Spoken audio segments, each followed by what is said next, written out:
This is your news bulletin from Power 102 Digital. It is Monday, the 3rd of June, 2024. Good morning, Trinidad and Tobago. This is news to 6 a.m. on News Power Digital. Staff and patients at the Port of Spain General Hospital were sent scampering for safety last evening, Sunday night, when gunmen opened fire on a man who came in for medical attention and treatment for gunshot wounds. The attack followed a shooting in Gonzales on Sunday, which resulted in 8 persons being shot, 3 of whom died. They were ID'd as Jonathan Arjun, Jaden Rez, and Kevin King. Reports are that around 7:55 p.m., residents of Gonzales heard a series of explosions. Upon investigating, 3 men were observed bleeding from gunshot wounds. A group of men said to be dressed in tactical wear resembling that of police uniforms was seen fleeing the scene. The police and paramedics were notified, and the injured persons were taken to the Port of Spain General Hospital. However, it appeared the suspects in the shooting followed the injured parties to hospital. As the injured men were being taken into the hospital by the accident and emergency ward, gunmen pulled up and opened fire. Medical staff and patients were sent running. 1 man was shot in the eye. The suspects then fled. Officers from the Port of Spain Division, the Homicide Bureau, and the Interagency Task Force, among others, responded. The scene of the shooting was cordoned off. Operations were allowed to continue.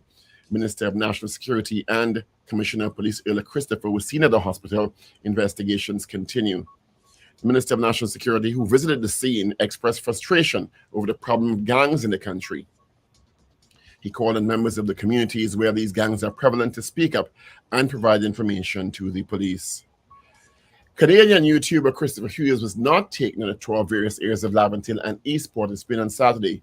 This from the Trinidad and Tobago Police Service, which issued a release denying that the Canadian YouTuber was taken on tours of areas in Laventille and East Port of Spain, contrary to reports from several media houses over the past few days.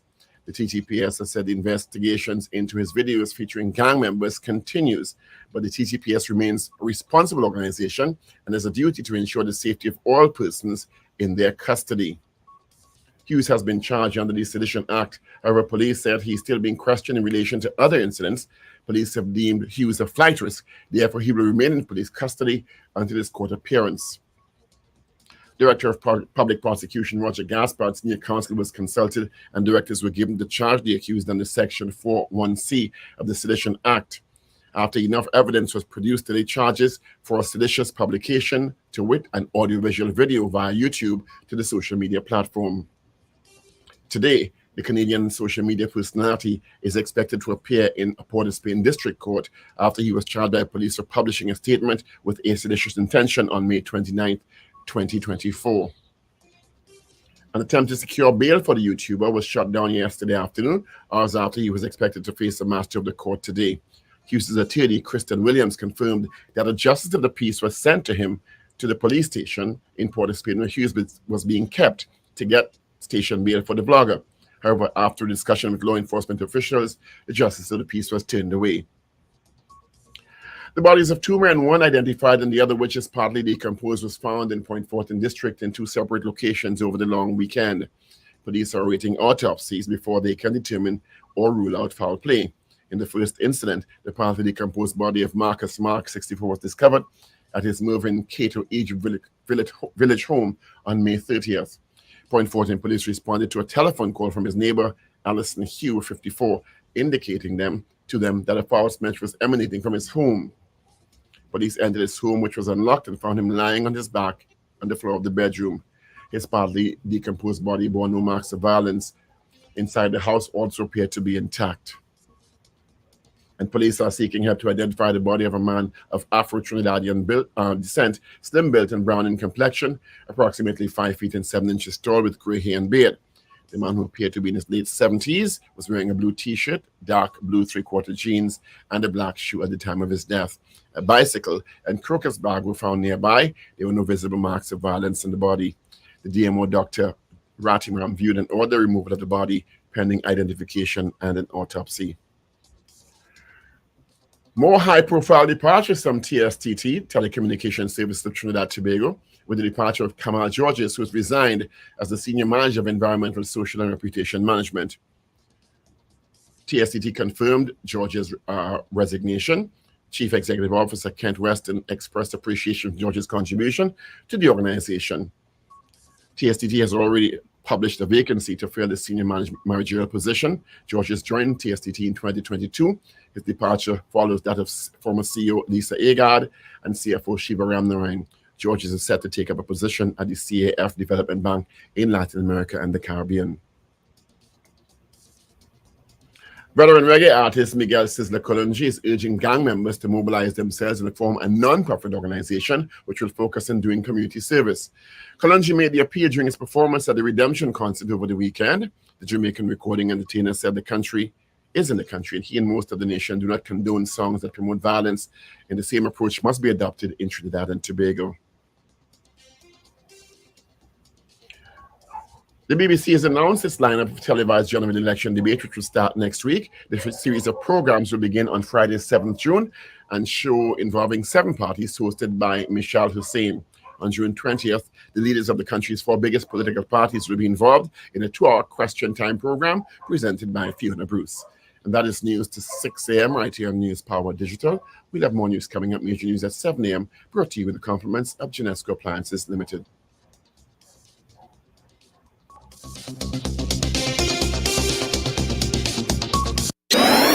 Up to date and credible. Power 102 Digital.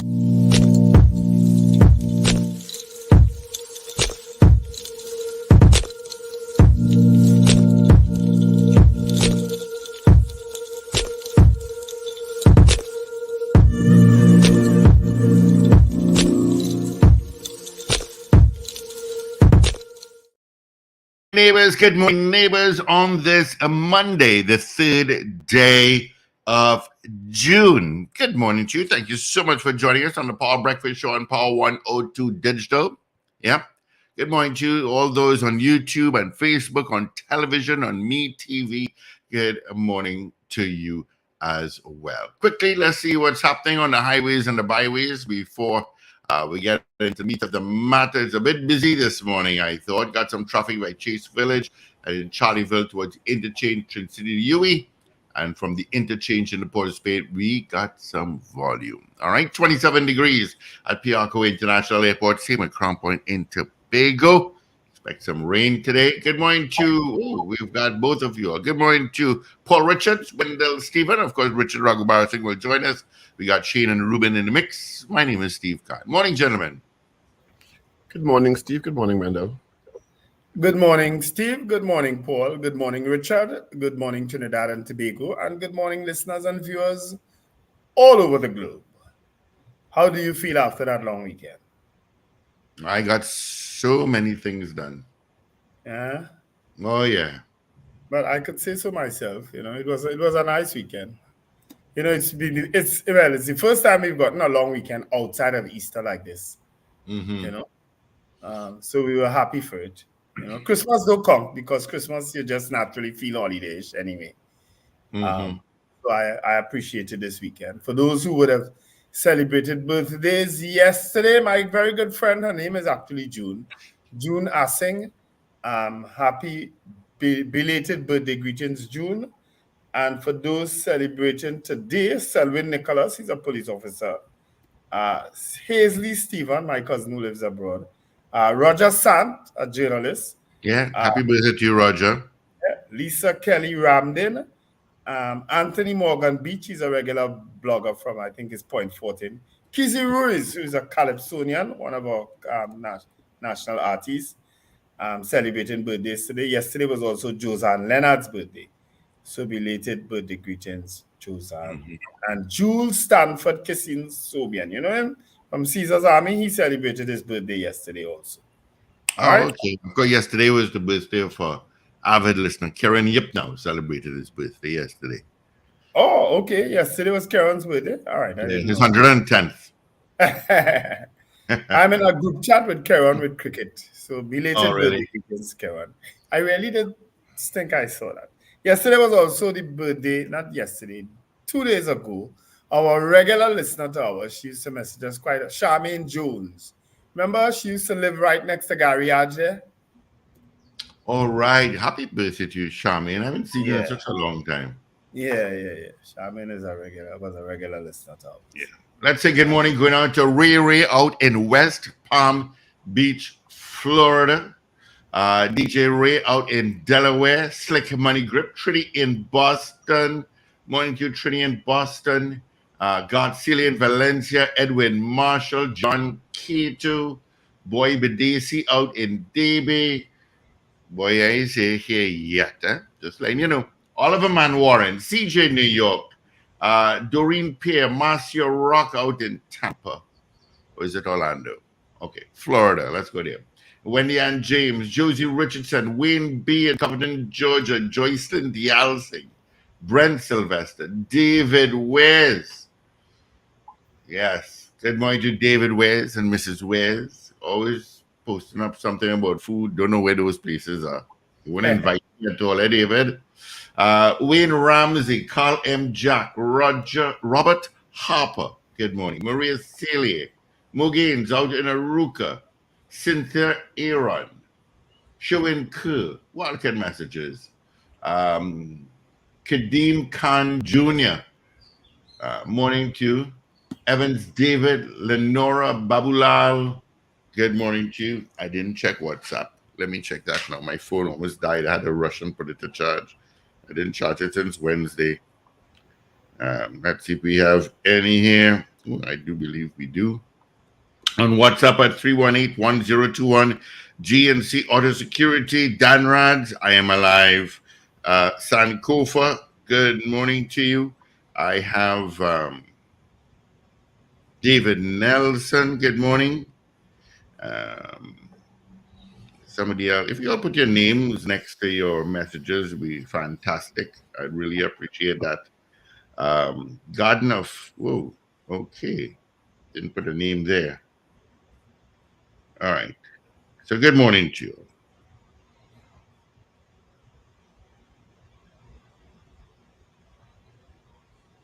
Okay. What happened there?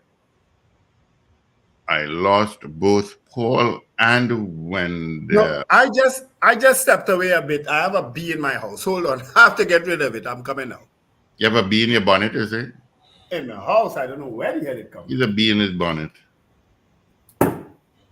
So Pablo, what's shaking? Bacchanal at the hospital last night, boy. I don't know what to say. I really don't know what to say. It's like it was alleged that some fellas in a wagon went. It wasn't alleged. Fellas in a wagon pull up in Gonzales and spray bullet, shooting 8 people, 3 of whom died. It's not alleged. It happened. 3 of them died? Oh, I didn't. Yeah. Well, I didn't read that. Oh, I didn't know that part. I didn't know that. Died I didn't read it. In Gonzales. And then one went to the hospital for treatment, and they followed him home. I don't know, you know.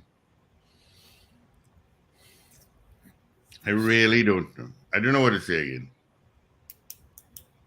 So at 7:55 p.m., residents of Gonzales heard a series of explosions. Gonzales. Upon investigation, 3 men were observed bleeding from gunshot wounds. A group of men said to be dressed in tactical wear, remembering that of police officers were seen fleeing the scenes. Oh. Police and paramedics were notified and arrived. The men injured people were taken to the Port of Spain General Hospital. Jonathan Arjun, Jaden Reyes, and Kevin King were said to have died at the scene. The one who was taken to hospital was being transferred in the accident and emergency ward. The gunmen pulled up and tried to finish him off. Oh, he reached into the ward? He followed the ambulance to the hospital. Oh, no, I thought that the person who got shot at the hospital got shot outside in the compound. He may have been shot at the compound and taken to the hospital for further treatment. He was alive still. I don't know. Okay. Wow. It was that is another level of brazenness. We have had a killing at the hospital before, more than one. You understand? But that is another level of brazenness. The Minister of National Security and the Commissioner of Police ended up on the scene. At the hospital, I should say, not at the scene. Right. I don't know what to say. That's all I can say. I don't know. That is such a The beautiful saga continues with Canadian YouTuber Christopher Hughes, who was not taken on any tour of Laventille and East Port of Spain, as reported by several media houses. Now, when I heard that, when I read that, I should say, it struck me as odd, right? Because and it was clarified from by an attorney, well, two attorneys, because I said, isn't someone protected by law from engaging or in anything or saying anything that may implicate them or negatively prejudice the case? They said yes. If they take me on a tour of places I'm reputedly hanging out with gang members, well, not reputedly because the gang members were in the, reputed gang members were in the videos, that may negatively affect my case. You understand? So I said the police did that. And then the police, of course, denied it after several media houses reported it erroneously. His attorney, Christon Williams, has also asked the media to desist from printing, publishing, or broadcasting misinformation because it may put his client and his life at risk. Naturally. Exactly. Yeah.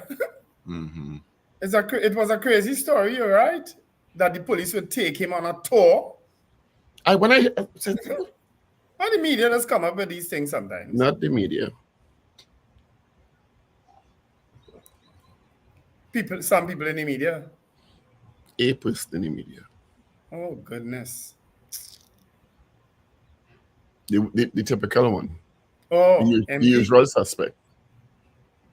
Sources indicated. Anonymous sources indicated. That's why it's called him. Oh, Lord. Turned out to be absolutely false. Right. What is strange is that, and I don't know what the law is on it, but is it that under being charged on this Sedition Act, one is ineligible for bail? Because he stayed in police custody all weekend long. Yeah, because I know that his attorney was filing a habeas corpus, right? Because of the length of time they were keeping him. But we are speaking with Christian today, not so? Later on this morning. Right. So we'll be able to get clarification on some of these things because I hear another crazy piece of thing there, and I saying, what is this really going on in this? Okay, so she is confirming no one can get bail for sedition. That's why probably why the bail is. That's why I asked if you're ineligible for bail under sedition. Didn't we have someone here charged for sedition already? It was that case with the Mahasaba radio station, remember years ago? Yes. When it became a controversial thing whether or not bail, sedition should be on the books or not. Yes. I forget the outcome of that case. I'm sure someone will remind me soon enough. I think they threw it out. I can't remember, so I don't want to say. Yes, Kadeem Khan Jr., that's exactly what I'm speaking about. So we'll ask him about that particular voice note later on this morning. We mean the bizarre voice note. It is bizarre? A little bizarre. But we'll ask him to clarify. Right? We will ask him to clarify. It's coming on at 7:10. Right? And this is He's also saying Watson Duke got bail. Yeah. Still here. I'm still here, still locked up. It's been today's day 4. I'm in the hole. I don't know how else to put it. There's no daylight, no nothing. No humans, no nothing. It's not fun. Hopefully I see a judge on Monday and the judge lets me out, gives me some freedom, some bail. Yeah, sleeping on the concrete. There's no pillows, no blankets. I guess as bad as bad could be. But everything will be good. That's just it.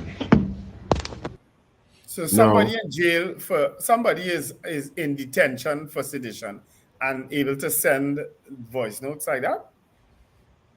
What really going on in this place? Not one voice note either.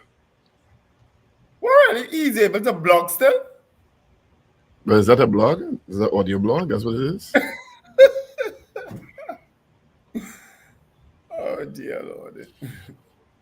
Save me. Captain Ron gave me 2 reasons to come to Egypt hear me, Egypt now, Ethiopia, and I'm going to take him up on that. He's also deemed, yes, that's right, John Cater. He was, according to the news reports, he was deemed a flight risk by the authorities.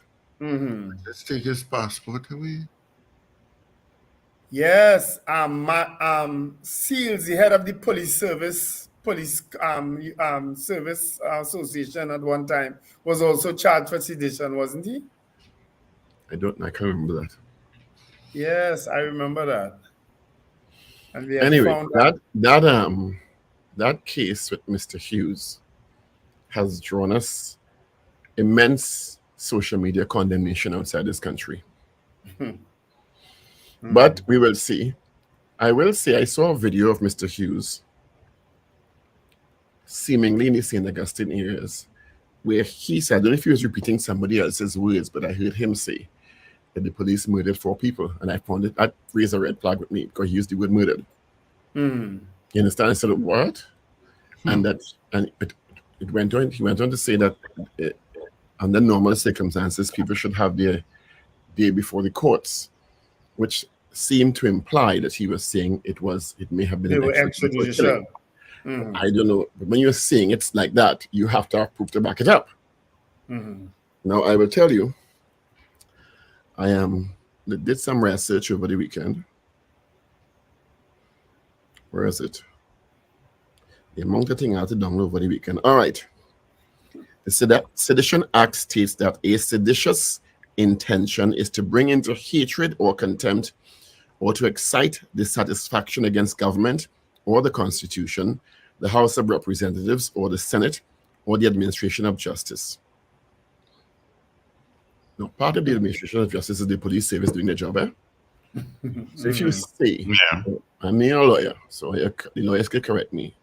I understand that may be part of it. My understanding also is that with the first warrant that the police got, that they seized, they asked him to hand over his unedited videos from the recordings that he's made, and he said no, and the warrant enabled the police to get those videos unedited.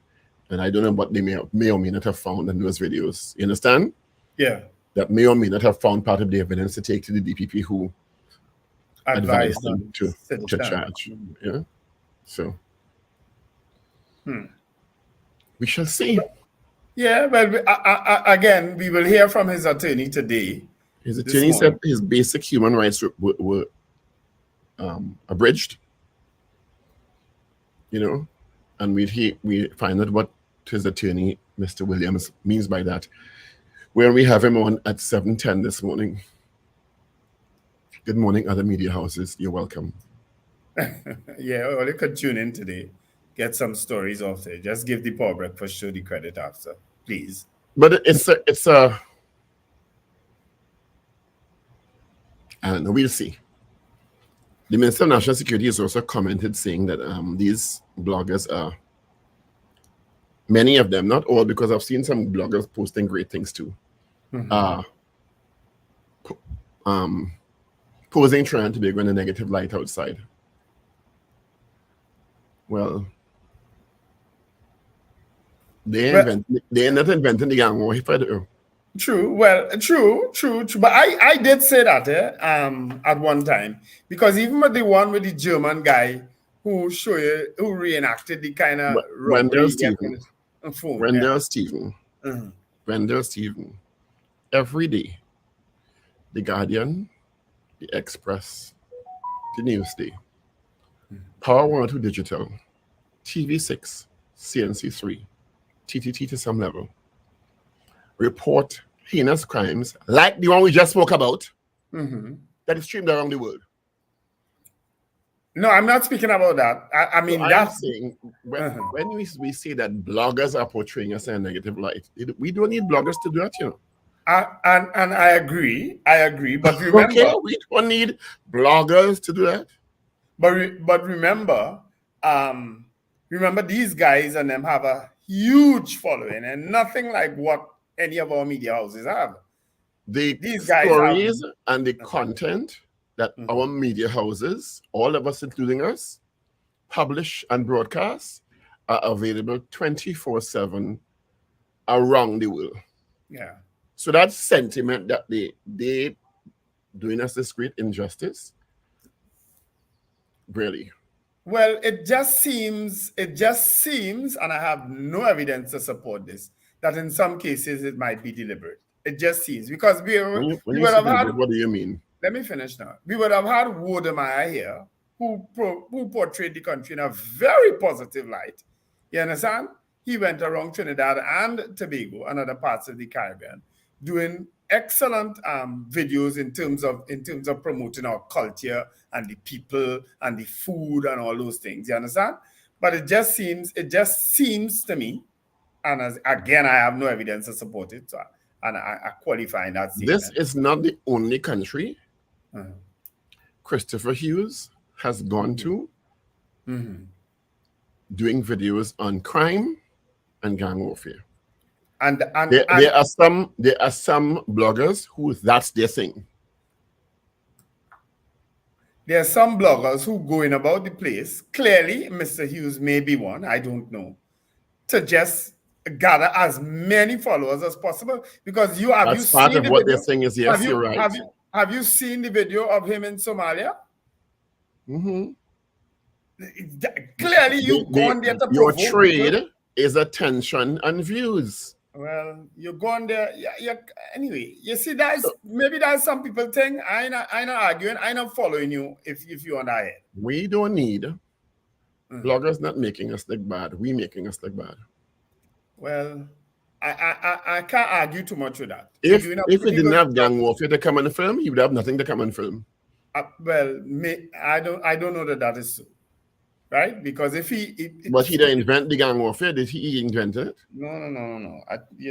The gang thing, we have a serious problem with, Paul. I don't think I could argue with anybody who says that we're doing a pretty good job of making ourselves look bad along those lines. You understand?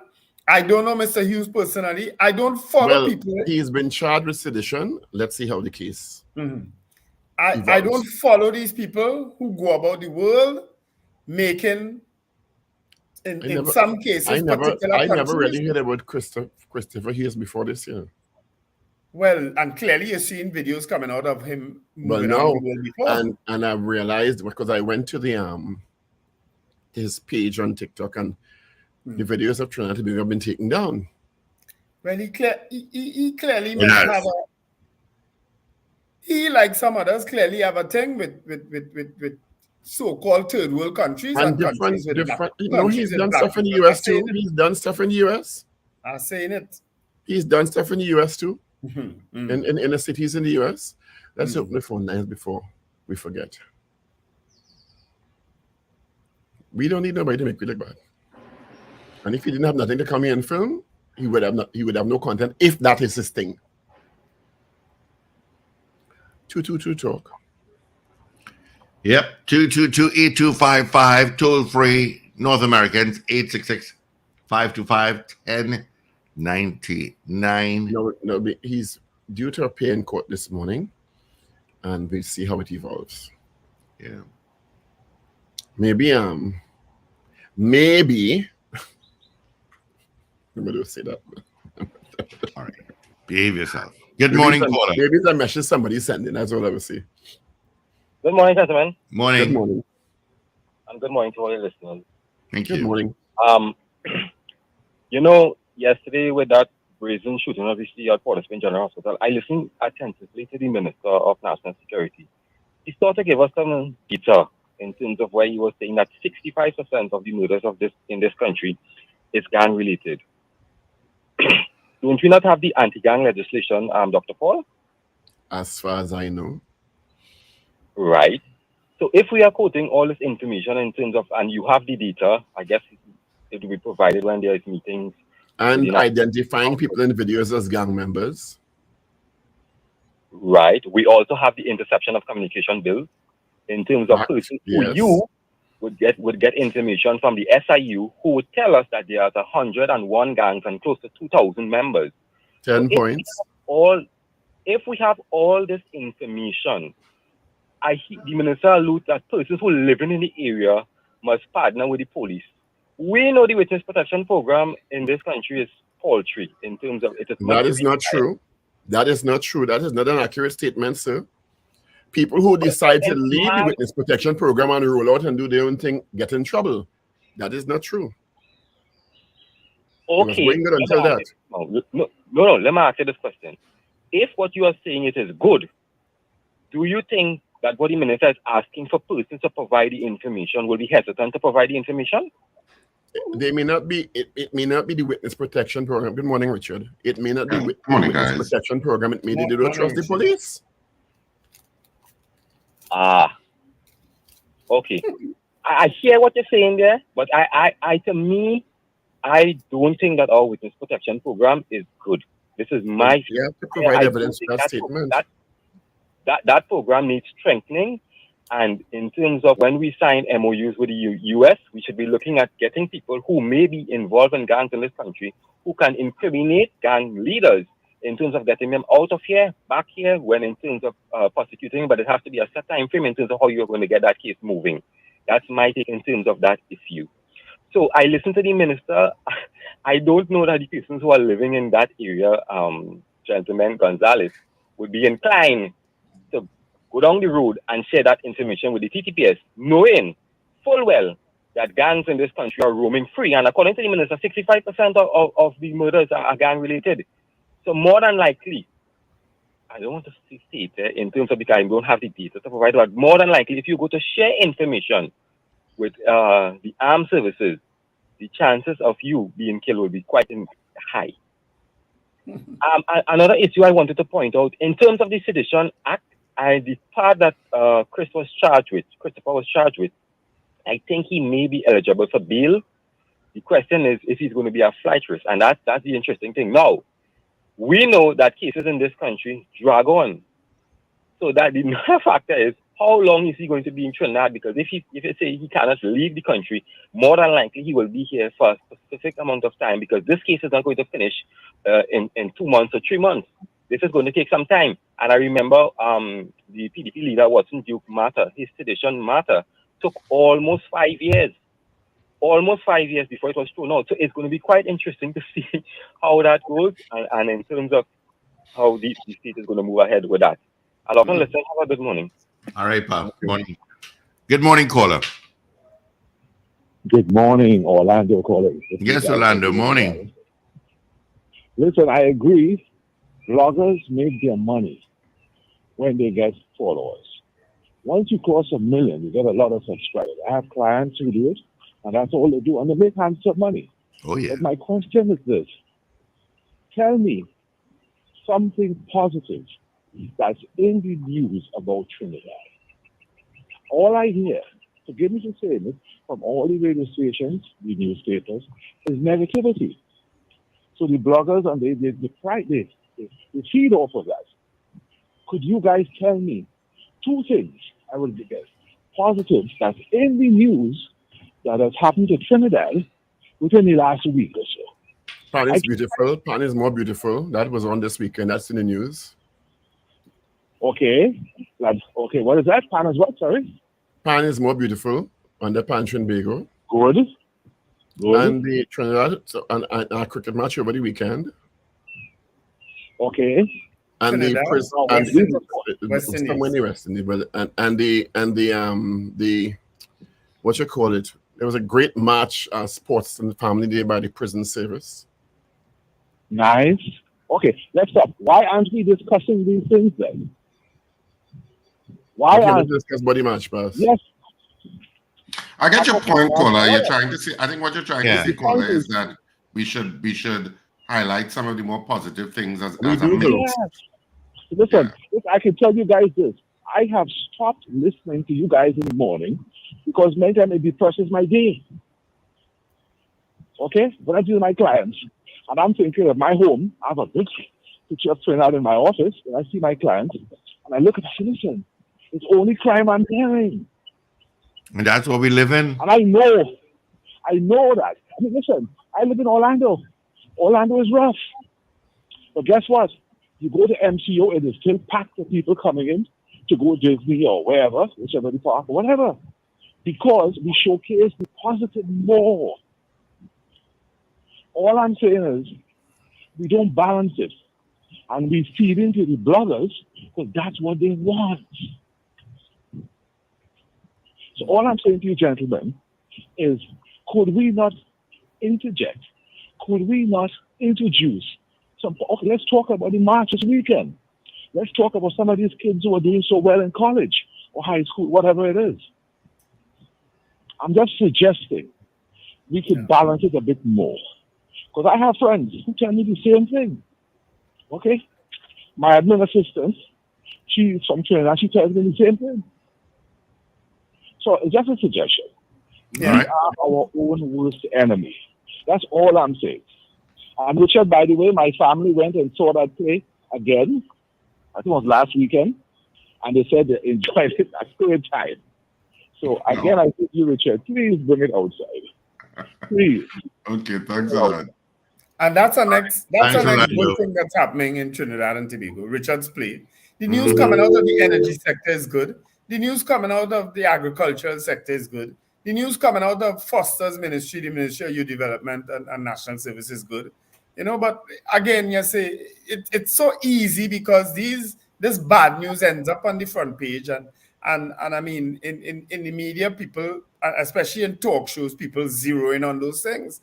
I don't know how much discussion you could engender from the news coming out of the energy sector, you know, with the extension of the license that was all of that happening, you know. But again, as I say, it's bad news people dive for, you know, sadly. All right, we have another call. Good morning. Good morning, guys. Morning. Well said, Orlando. Well said. Imagine this man lives outside and he is talking about how he tired getting the negative news out there and their positive news. Look, this young guy who a Trinidadian young man came first in the university he's in and out there. So I can't remember what part of the state, doing aeronautics or some course, something he's studying first at Trinidadian. Aeronautics. Thank you, Wendell. And that they make no news is people who send it on the neighborhood chat. I don't know if it's the guy's family sent it on our neighborhood chat and I posted. That's why I told the person who sent me that video with those 3 little girls cursing and getting on like Big George Street woman. I say, why it is when young African boys do something positive or you do circulate it. I never forget when the students from Mova Laventil School was feeding the homeless in tongue. That didn't come on my phone. I saw it on CNC3 or TV6. But anything, oh God, yes, that's why I did, Wendell. That's why I said I stopped buying newspaper. I will buy a lotto or cash pot with my $5 and maybe go and collect by an LCB. I have to say thanks to Donald Trump. I am collecting some money from that 34 this morning. Oh boy. Yes? That was good news too. Yes. Yes, 34 counts guilty as shock. I say yes. I tell my husband, I say I'm playing it. He played and he picked 2, he didn't play it again. I say too bad for you. I don't understand why it's negative. So negative sells the papers till they just go and put wrong news and try to sell the papers. I never forget when that reporter put this negative thing about MP Leons from Movalab until to Francie Passad. I mean, the MP sued her. So you go say the man is a white beater. What's the proof? Man, he arrested Francie Passad, arrested Tanshi. Yes, and she had to pay him, and the Guardian media had to pay him. And that's what they do. They get negative news, they run with it. As Francie Passad asked her, so you as a journalist, you didn't check out that story, so somebody could come and tell you I's a thief, and you go run and put that on your front page? Really? No. All right.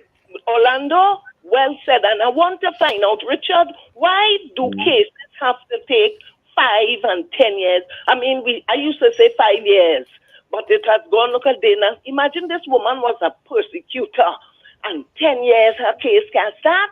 Well, I could imagine Shannon Bansfield and all them other murders. When that go start, Richard? Why? Could the nation know why a case the stake 5 years in Trinidad and in these other countries. If I see that woman beating a man in because some road rage, and the next morning the woman must be for the courts, I say, what the hell is this? What the must call that small courts, whatever. Why? Could the CJ, I'm asking it again, could the Chief Justice get into this? Why our cases take so long? That's all I'm asking. You all have a blessed day. Bye. Well, we could see if we could get the Chief Justice on the show and see if he'd speak about it. Are we leaving that for you, Richard? Me? Good morning. Yeah, good morning, gentlemen. Morning. I had a call because of the contribution of Orlando.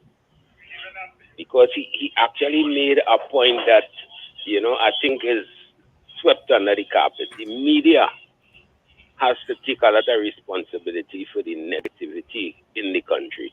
I would like you all to do a sort of survey and look at the media houses and the talk show stations and try to determine what type of story generally leads off for the morning. It's like how this morning it was about the shooting in the hospital. If you look at that and you'll see how many of the stories are negative and a whole lot of positive things just go and mention. And that's a real problem we have in this country. How's that? All right. Thank you so much. There's in Orlando, some good news as well, I should tell you. That Power Water 2 FM is celebrating its 27th anniversary. Is it June 10th? June 2nd. Was it June 2nd? Okay. I knew it was in June too. I thought it was the 10th. Yeah. All right. Richie Rich, do you have the news? No. All I have is the Guardian digitally. But I don't have the physical newspapers this morning. No, I don't. Right. So it's the 3rd of June. Welcome to a new month. Let's start with the Express for today, the 3rd of June, 2024. Christmas list in court today. An attempt to secure bail was shot down yesterday afternoon. Mr. Hughes, which his name is Christopher Hughes, spent the last 4 days in police custody. He was charged under the Sedition Act. Sizzler sings for peace at the Redemption Concert over the weekend. New direction for Children's Authority. The Children's Authority of Trinidad and Tobago will be taking steps to move more to the direction of prevention and reintegration of families. Gunman chases and kills fats. Easier access to guns coming. The reopening of the former Petrotrin refinery, the removal of VAT on 7,000 items, and easier access to guns for law-abiding citizens are some of the plans the UNC has if it is retained to government, so says its leader, Kamala Bissessa. Chaos as gunmen open fire at Port of Spain, 3 die. Cyclist dies during highway crossing. That question sorry? No, so I just to interrupt you before I forget. That question on easier access to guns may be a good poll today. WASA challenged by climate change, says Minister Gonzalez. Should we include more positive stories? Well, they consider that positive, giving people more guns with all the gun problem we have, They consider that. Did we continue with the headlines?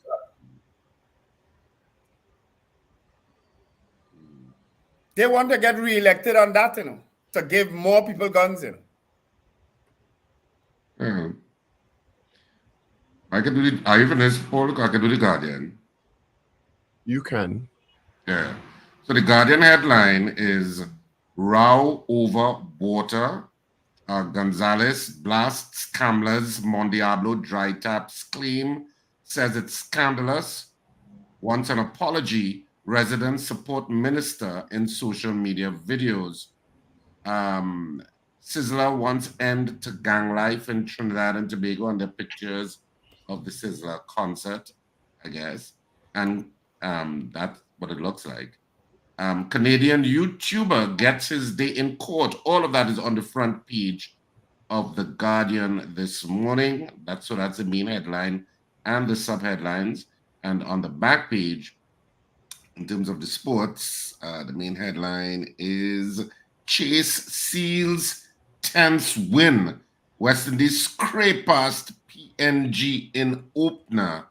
And TNT Ace International sprinter Jareem Richards won the men's 200 meters title at the Racers Grand Prix in Kingston, Jamaica on Saturday in an Olympic qualifying time of 20.13 seconds. So that's it for at least for the Guardian. He said the 3 dailies.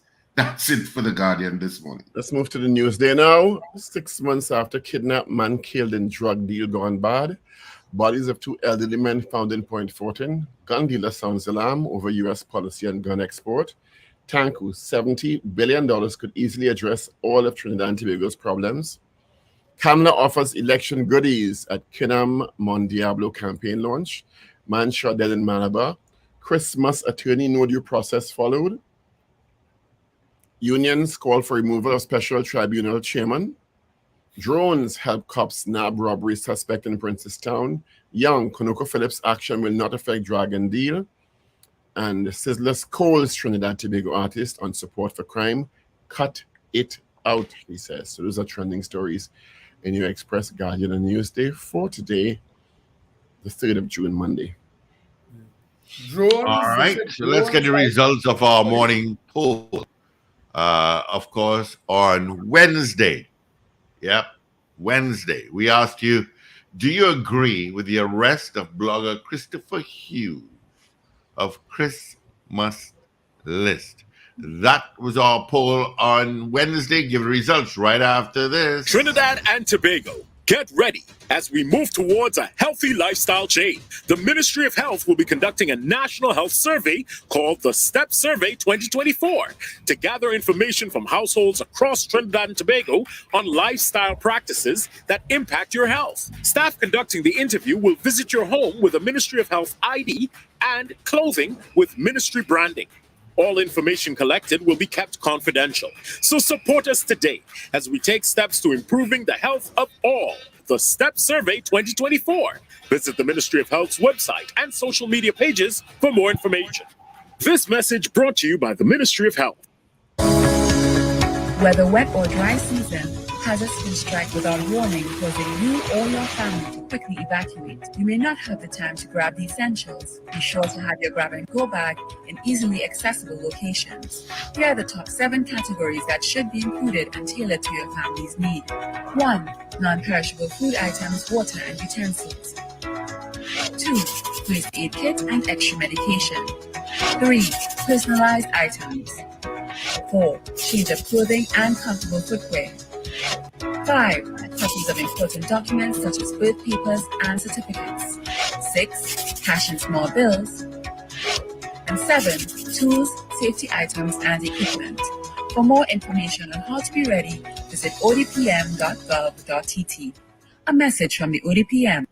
All right, good morning to ODPM. So you'll have a lot of work coming up for the later half of this year as we are in rainy season / hurricane season. Our poll on Wednesday, do you agree with the arrest of blogger Christopher Hughes of Chris Must List? 56%, a lot of votes, 56% said no. And I see the TTPS was trying to be a little comedic by saying he made the naughty list. I found that. Chris Must List, yeah. I found that a little strange. Usually, those institutions don't have any sense of humor at all. Did TTPS say that or Minister? That was the headline on the TTPS media release. Okay. TTPS, look who made our naughty list or something like that. They referenced the naughty list, and I was like, what? Humor? Sounds like something Fitzgerald Hines would say. Humor, really? Okay. All right, let's get into this morning's poll, gentlemen. What do you guys got? Well, I gave my opinion. I give my suggestion for a poll about making guns easily accessible to law-abiding citizens. Is that what Mrs. Pasalbi-Tessa said? Do you support that position? That guns should be made easier accessible to law-abiding citizens? That's my suggestion. All right. Paul, you hear, listen carefully, you hear Paul typing. Yeah. My suggestion would be, should the Power Breakfast Show include more positive stories as part of its morning program? That's a good one too, Richard. That's a good one too, Richard. In light of the comments, in the light of the comments, you know. All right. So there's our poll. Give us a start dialing right now. Do you think there should be more good news on media in Trinidad and Tobago? 222-8255. Toll free North Americans 866-525-1099 on Facebook, YouTube, WhatsApp at 3181021. Why I put good in inverted commas there? Would you like me to take it off? Yes, because it feeds into what people say, how you say, all right, all they want good news, there we go, all the good news. It feeds into that.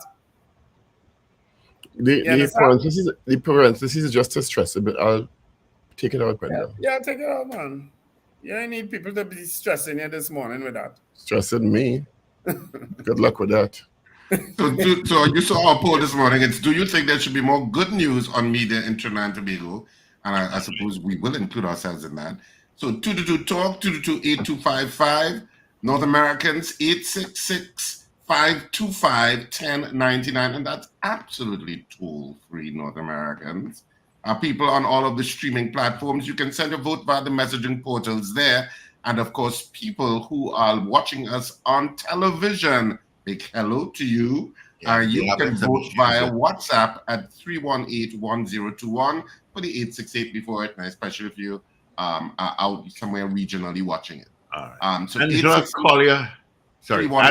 Collier Lewis says, hell yeah. Adonna Clark, yes, yes. John Cato, yes to the poll. Gregory Bauer, yes to the poll. Vianney Warwood, yes. Jean Clark, yes. What says you, caller?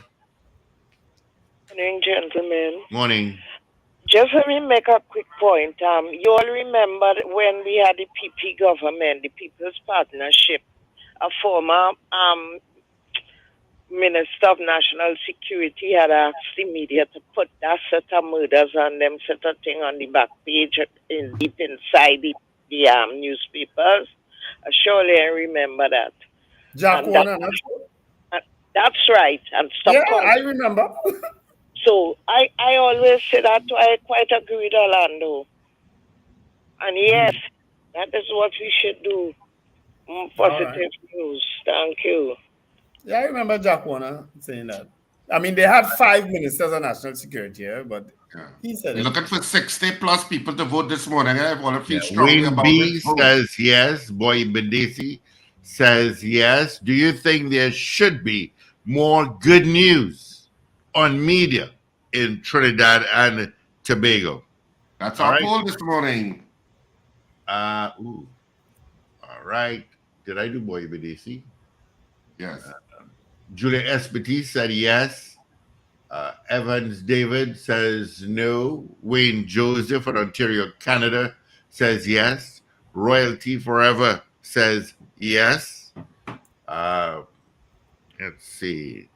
Black Pearl, good morning to you, Black Pearl. Hope you had a great long weekend. She says yes. Please, if you could just put your name next to your message, I would be so grateful. Kazim Mohammed says yes.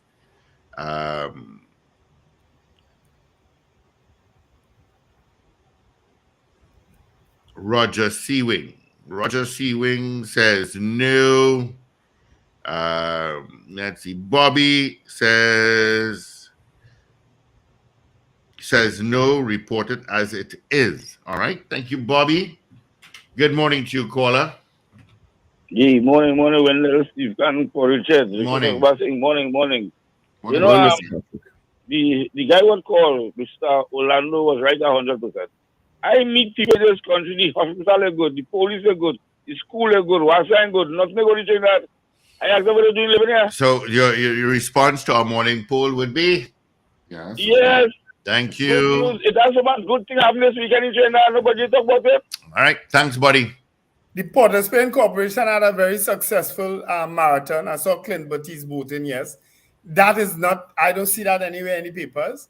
All right. That's also Josie Richardson says yes. Carol Joseph says yes. Kenny out in Harlem says yes. Richard P. Knight, yes. Ray Rodriguez says yes. Clint Batiste says yes. Dave Gosine says yes. DL says yes. Alistair Hart, yes.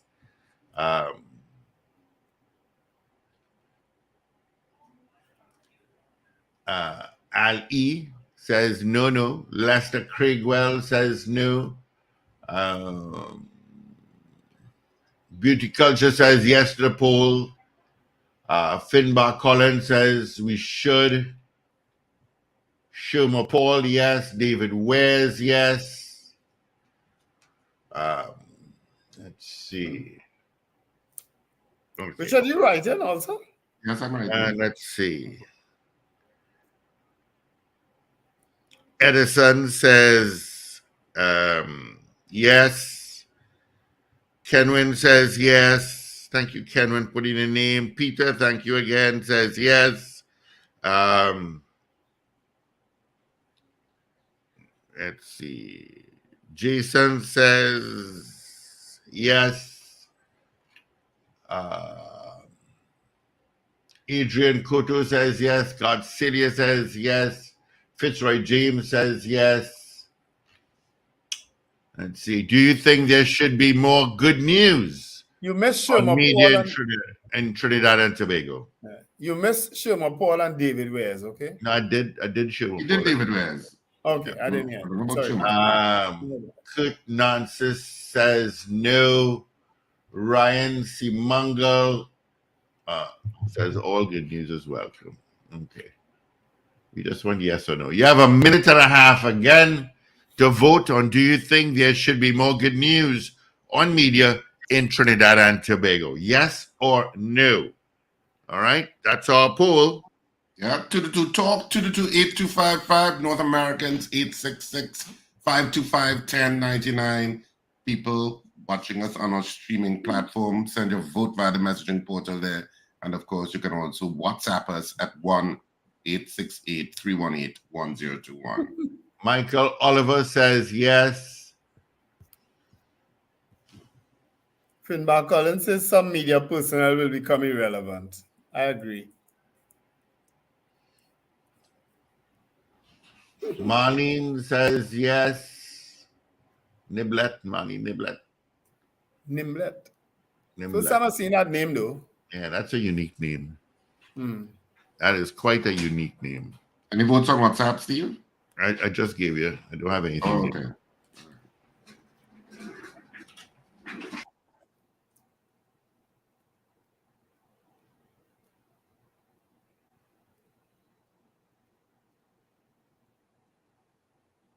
Any votes coming up on the in the comment section? Just 1 second. After Marlene Nimblet, no. Not since. Okay. All right. Let's see. As Evie is in. Yes, from Val. Morning, Val. Hope we had a great weekend as well.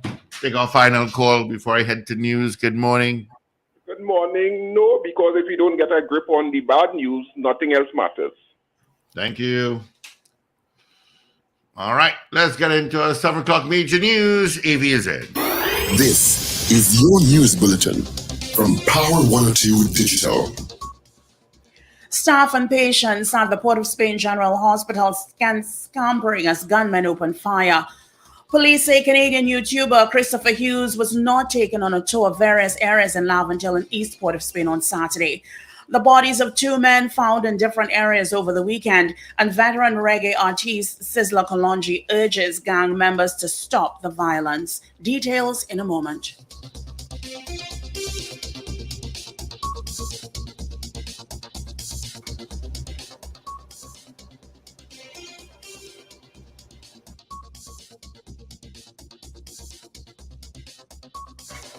This is news to 7 o'clock on Power 102 Digital. I'm Avril Sintel Bob. Good morning. Staff and patients at the Port of Spain General Hospital were sent scampering for safety on Sunday night when gunmen opened fire on a man who came in for medical treatment for gunshot wounds. The attack followed a shooting in Gonzales Sunday night, which resulted in 8 persons being shot, 3 of whom died. The dead have been identified as Jonathan Arjun, Jaden Reyes, and Kevin King. According to reports, about 7:55 p.m., residents of Gonzales heard a series of explosions. Upon investigating, 3 men were observed bleeding from gunshot wounds. A group of men said to be dressed in tactical wear resembling that of police uniforms was seen fleeing the scene. The police and paramedics were notified and the injured men were taken to the Port of Spain General Hospital. However, it appeared that the suspects in the shooting followed the injured parties. As the injured men were being taken into hospital by the accident and emergency ward, gunmen pulled up and opened fire. Medical staff and patients were sent running. 1 man was shot in the eye. The suspects then fled. Officers from the Port of Spain Division, the Homicide Bureau, and the Interagency Task Force, among others, responded. The scene where the shooting took place was cordoned off. However, operations were allowed to continue at the hospital. Minister of National Security Fitzgerald Hines and Commissioner of Police Earl Haywood Christopher were at the hospital as investigations continued. Minister Hines expressed frustration over the problem of gangs in Trinidad and Tobago. The minister said that he was disturbed by the shooting incident and quoted statistics that showed 65% of the murders in the country being gang-related. He said this was a reality, even with the presence of anti-gang legislation. He called on members of the communities where these gangs are prevalent to speak up and provide information to the police. Canadian YouTuber Christopher Hughes was not taken on a tour of various areas in Laventille and East Port of Spain on Saturday. This from the Trinidad and Tobago Police Service, which issued a release denying that the Canadian YouTuber was taken on a tour of those areas, contrary to reports from several media outlets in the past few days. The TTPS has said that investigations into the video featuring gang members continue, but the TTPS remains a responsible organization and has a duty to ensure the safety of all persons in their custody. The release also stated that Mr. Hughes has not been moved since he was charged, and it was unfortunate when such an erroneous statements were made public as they put at risk the lives of all involved. The TTPS added that while he has been charged, Mr. Hughes is presumed to be innocent until proven guilty. Today, Hughes is expected to appear at a Port of Spain District Court after he was charged by police with publishing a statement with a seditious intent on 29th May 2024. The bodies of 2 men, one unidentified and another which was partially decomposed, was found at the Port of Spain or Point Fortin district in 2 separate locations over the weekend. Police are awaiting autopsies before they can determine or rule out for foul play. In the first incident, the partially decomposed body of 64-year-old Marcus Mark was discovered in his Mervyn Caton, Egypt village home on May 30th. Point Fortin police responded to a telephone call from his neighbor Alison Hewell, 54, informing them of a foul stench emanating from his home. Acting Corporal Jim Dark, along with WPC Bajnath, responded and interviewed Hewell, who said she last saw him alive on May 26th, sitting on a chair in the yard of his home. Mark lived alone. Police entered his home, which was unlocked, and found him lying on his back on the floor of a bedroom. His body was partially decomposed and no marks of violence were observed. The inside of the house also appeared to be intact. DMO Dr. Ramjit visited the scene and ordered the removal of the body to a funeral home pending a post-mortem. In the second incident, the unknown victim was found lying motionless near the Heritage Tank Farm, Point Fortin, around 6 p.m. on May 30th. Officers Jim Lawrence Stout interviewed Estate Constable Una Miller, who reportedly saw the man around 5:45 p.m. while she was on duty at the tank farm. She said the man was picking mangoes from a tree at the nearby Dunlop roundabout when he suddenly collapsed. You are listening to news on Power 102 Digital to 7 o'clock. Veteran reggae artist Miguel Sizzler Kalonji is urging gang members to mobilize themselves and form a non-profit organization which will focus on doing community service. Kalonji made the appeal during his performance at the Redemption 9 concert, which was held on Saturday at the Queen's Park, Savannah, Port of Spain. The Jamaican recording entertainer said in his country, he and most of the nation do not condone songs which promote violence, and the same approach must be adopted in Trinidad and Tobago. So we don't want no gangster, no gang, no you, no me, because we sing some gangster song, we take it and killing each other. It doesn't work in Jamaica, so it must not work in Trinidad. My message to you is for you to form a non-profit organization. Every gangster must form a non-profit organization and start doing community services. We do a lot of gangster song in Jamaica just for dubplate system and some system. Don't tell the gangster songs in the music and start killing yourself. It's not right. We don't do that in Jamaica. Cut it out. And the artists, them, straighten out the team. Kamal Georges is no longer TSTT Senior Manager, Corporate, Environmental, Social and Reputation Management. A daily newspaper article on Sunday reported Georges resigned from the company. The article said Acting Chief Executive Kent Weston confirmed to Guardian Media Georges submitted his resignation and was heading to another opportunity. Georges, a former news gathering editor and news anchor at CNC3 News, confirmed he had left TSTT to take up a position at the CAF Development Bank of Latin America and the Caribbean. Well, finally, here's weather news for the period today till midnight. Trinidad and Tobago, partly cloudy and breezy conditions with scattered light to moderate rainfall. There's a medium chance of isolated heavy showers and thunderstorms. Conditions will improve as the evening progresses. Nighttime will be fair to partly cloudy with a few showers. Gusty winds and street or flash flooding may occur in or near heavy showers or thunderstorms. Landslips, landslides may occur in areas so prone. You can expect a temperature high of 33 degrees Celsius at both localities. Currently, it is 29 degrees Celsius at Piarco International Airport and 27 degrees Celsius at Crown Point in Tobago.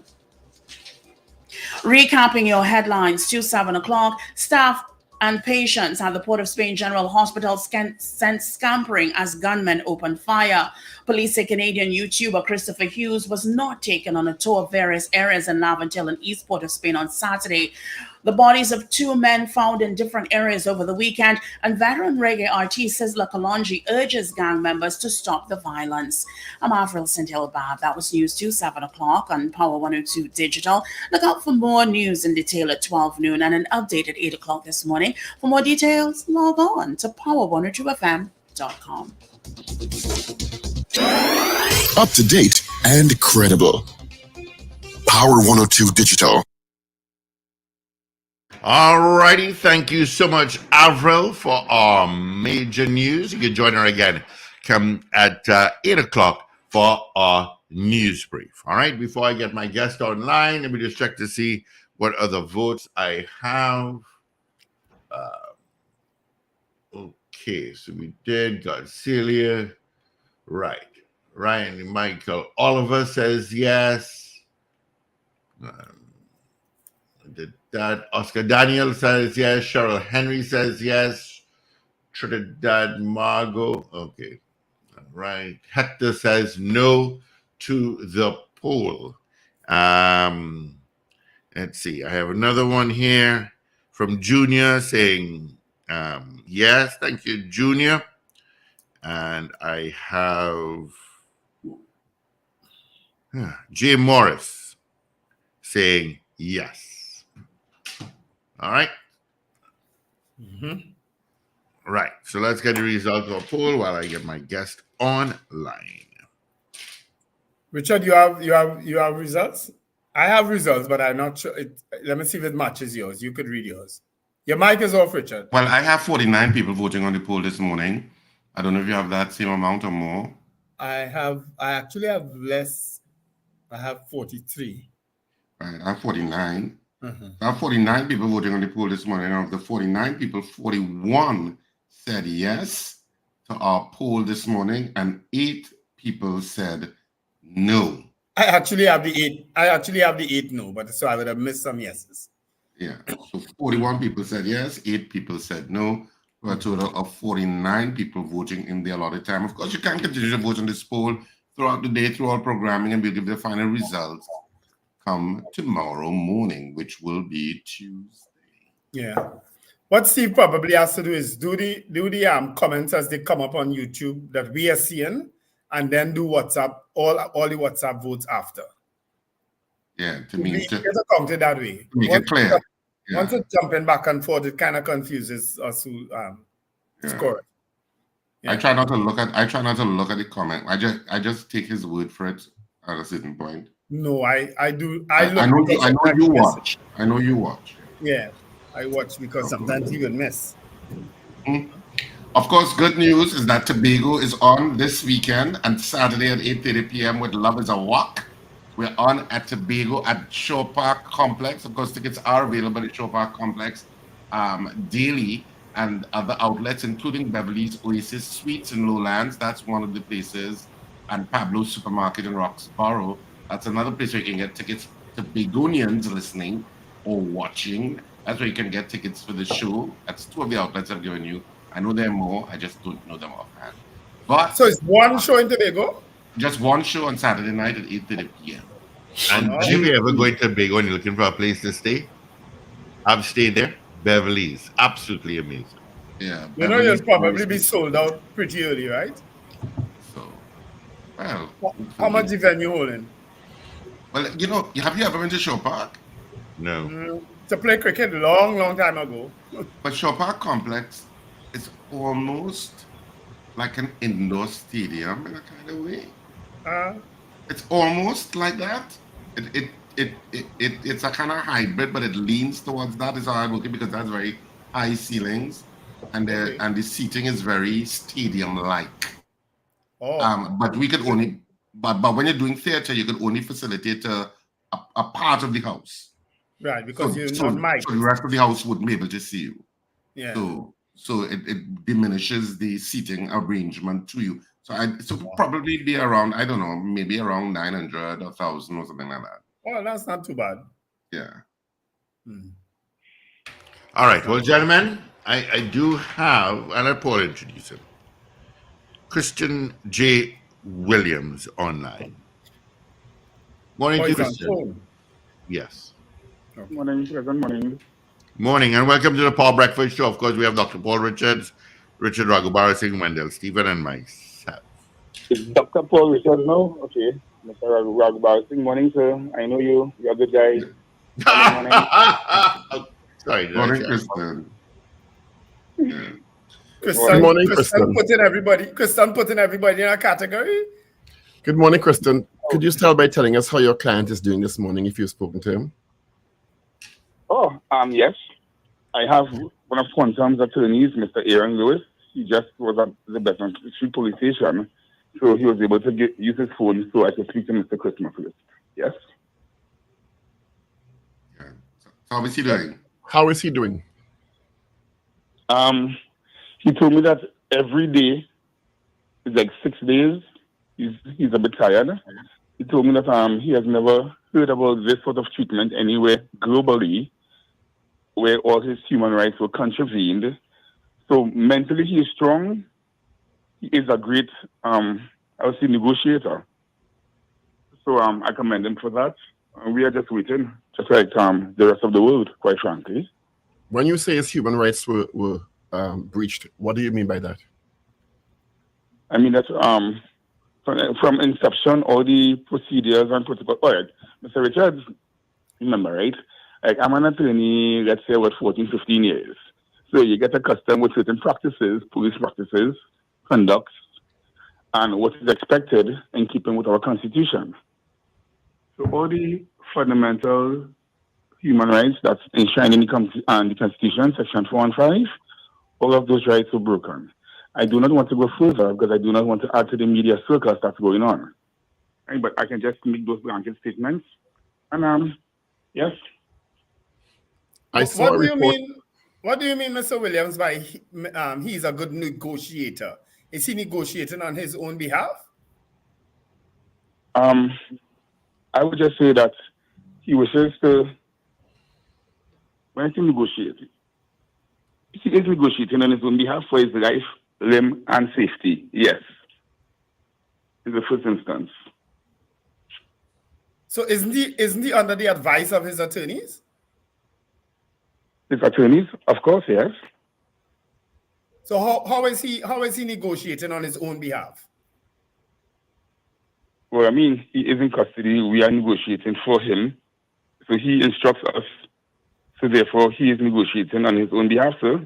I don't understand your question. Or did I get it? He's negotiating through his attorneys. Of course, yes. Remember, the client is always boss. Right? I know we can't discuss the case much because it's going before the court this morning. Thank you. And this morning, no, wait a second. Sorry.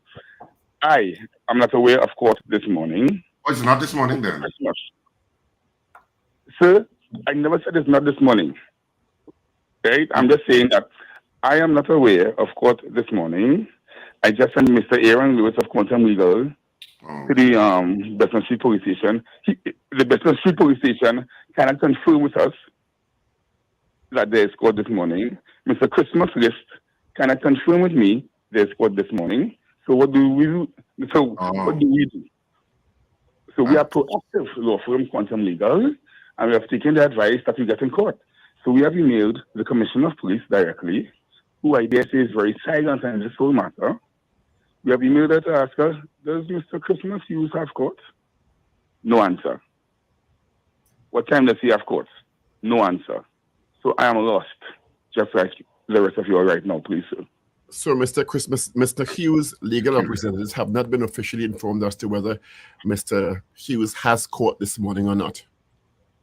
Bingo. Correct. Was there an application for bail? Was there an application for bail at any time during his custody? No. Further misinformation, please, Mr. Richards. No application for bail was ever made, please, Mr. Richards. False, fake misinformation, sir.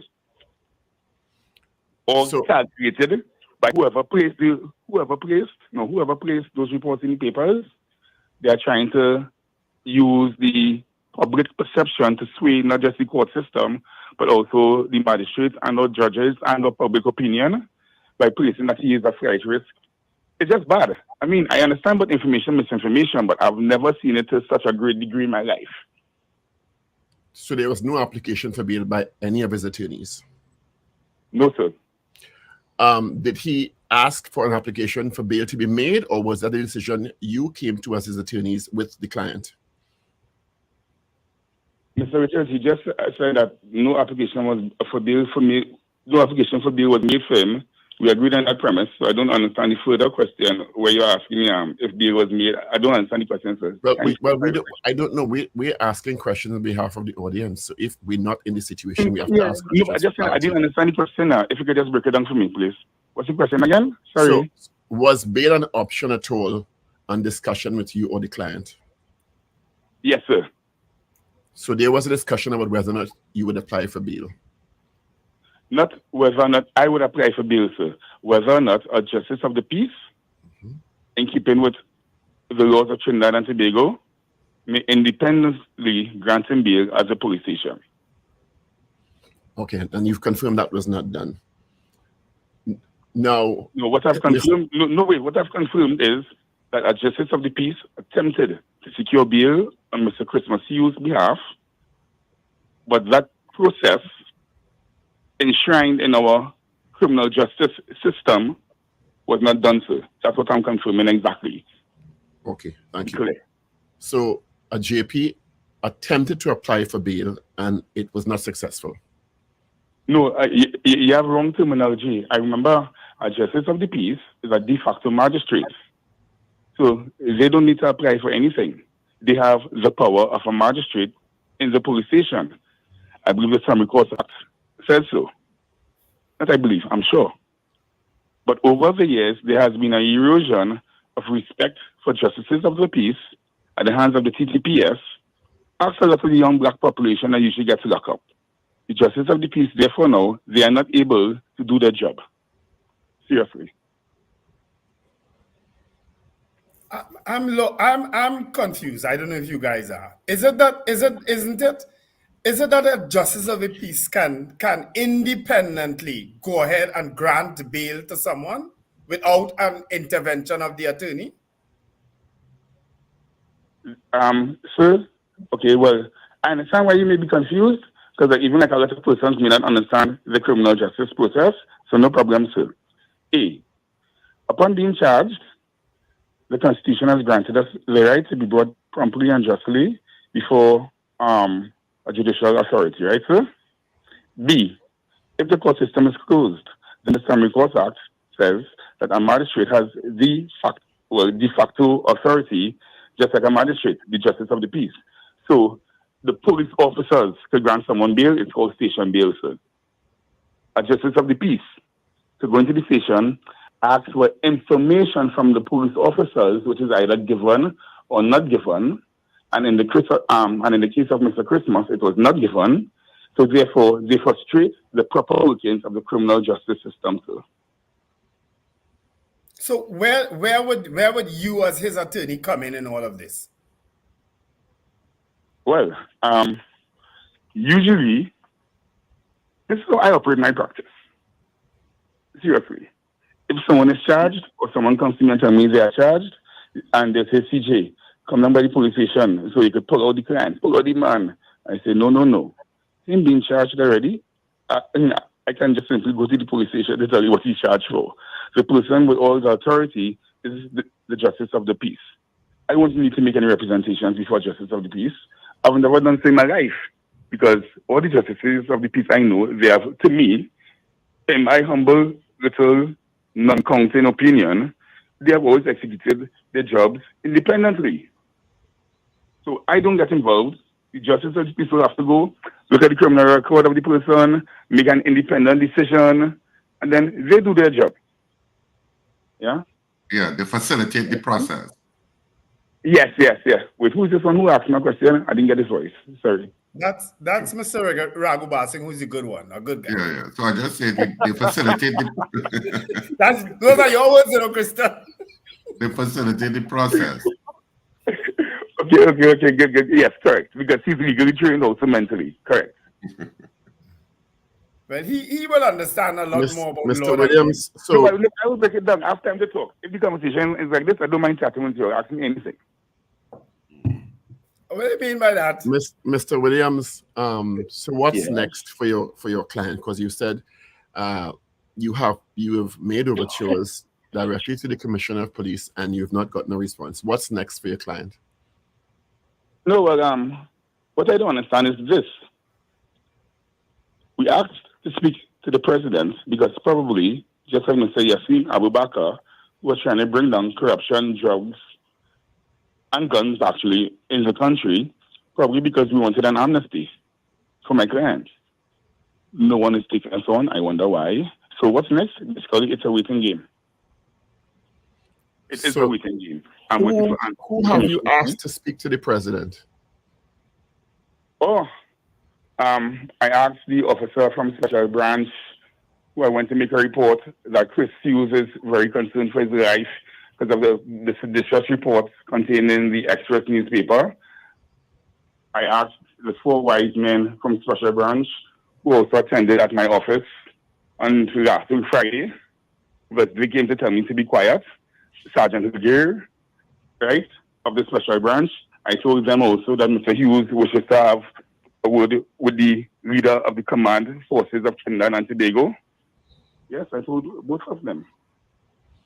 Mr. Hughes wishes to have an audience with the leader of the command forces? No, not Mr. Hughes, quite frankly.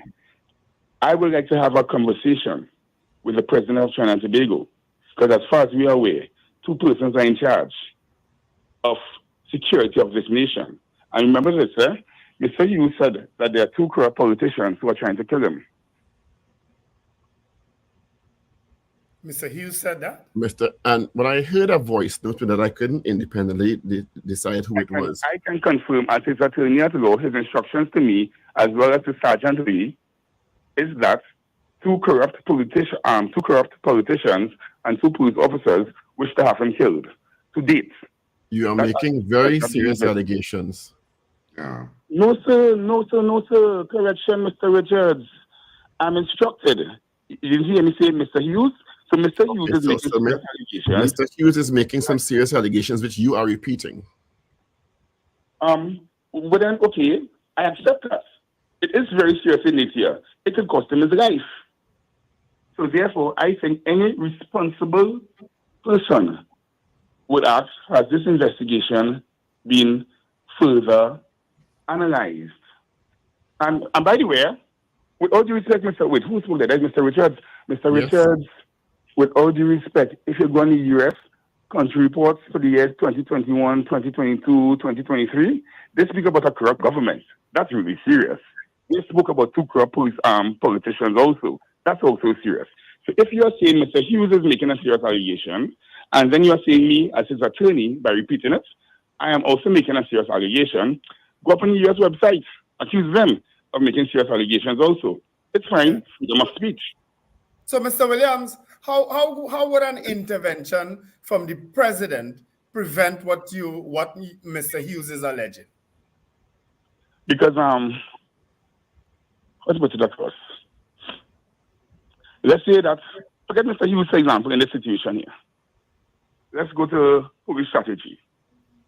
Yes, old school policing, new school policing, they need to change their models right away. You try to get someone on charges A and B, you can't. You get a crappy charge that you know shall not stick. You charge them for that. You put them inside prison, especially foreigner. Then you make them think that this is hell, because everyone knows about the lengthy period of time for the criminal justice system. Then you go in custody. Who knows what could happen? To gauge what can happen either in police custody and or prison custody, check out the number of extrajudicial killings, statistics-wise, over the past 14 years, if you wish, or there, sir. I have the stats in my head, well, not in my head, I have it in my computer. I can't remember the exact numbers now.